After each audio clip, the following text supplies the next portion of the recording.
So you're thinking about the Moondrop Blessing 3 IEMs. Everyone's raving about them, calling them the best value under $400. But here's what surprised me. After weeks of testing, I think you might regret buying them. I found some serious deal-breaking problems that no one is talking about.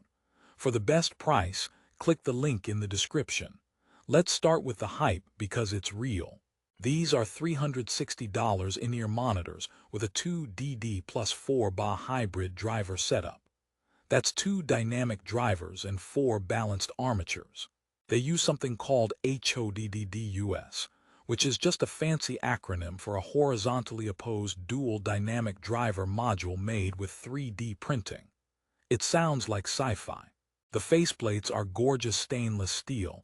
The nozzles are 3D printed for precise tuning, and the cable is interchangeable. On paper, this is a spec sheet champion. Therefore, you'd expect pure audio bliss. But here's the first major problem: the fit. That beautiful angular stainless steel faceplate, it's a backstabber, literally. The edges are sharp. After about an hour of listening, my ears felt like they'd been in a minor scuffle with a very precise, very metal butterfly. It's not a universal comfort issue, but if you have smaller ears, prepare for a battle. Moondrop made these for display cases, not ear canals. They're the supermodel of IEMs, stunning to look at, but living with them is a different story. I started to miss my boring, comfy earbuds. Therefore, let's talk sound because that's why you're here. The tuning is objectively excellent. The detail retrieval is insane for the price. You will hear things in your music you've never heard before. The triple frequency division works. The bass is clean, the mids are liquid and present, the treble is extended but not sibilant. It's a technical marvel, but that's the second problem: it's boring. It's like listening to a perfectly calibrated laboratory monitor. There's no soul, no fun. It's all precision, no passion. For critical listening, it's a dream. For enjoying music, it can feel like a chore. It's the audiophile equivalent of eating your vegetables.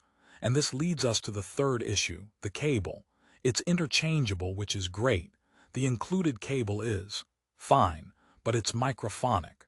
That means every time it brushes against your clothes, you hear it inside your head.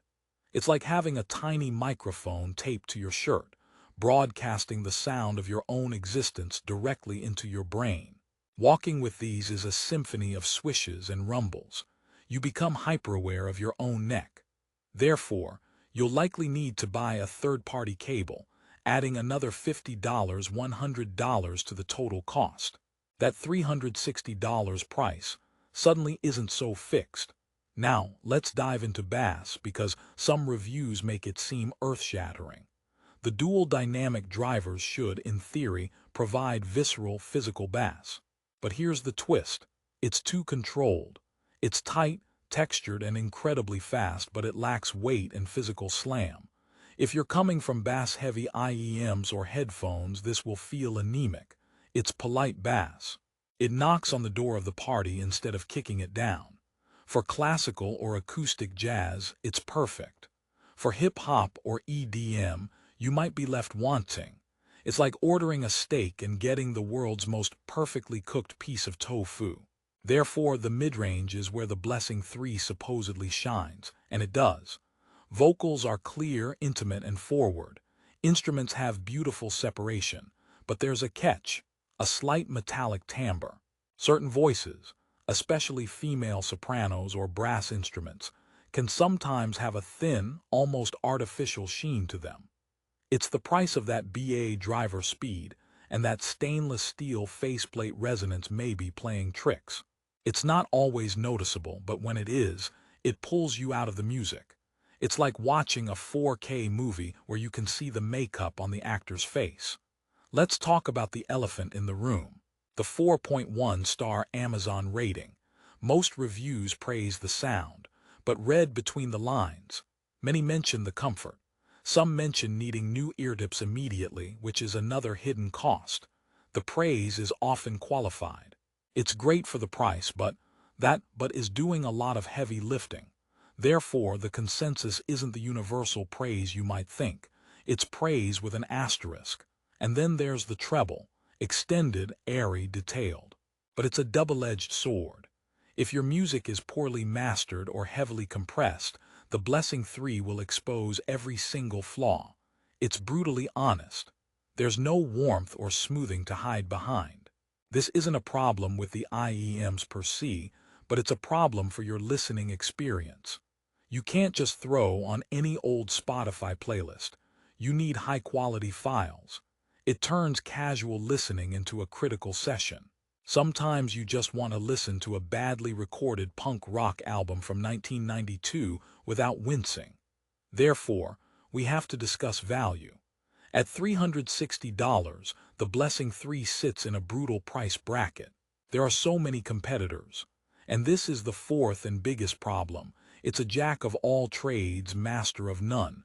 It's not the most comfortable, it's not the most fun. It's not the best for bass, it's just technically proficient. In a world of specialists, it's a generalist. And for $360, you might want a specialist.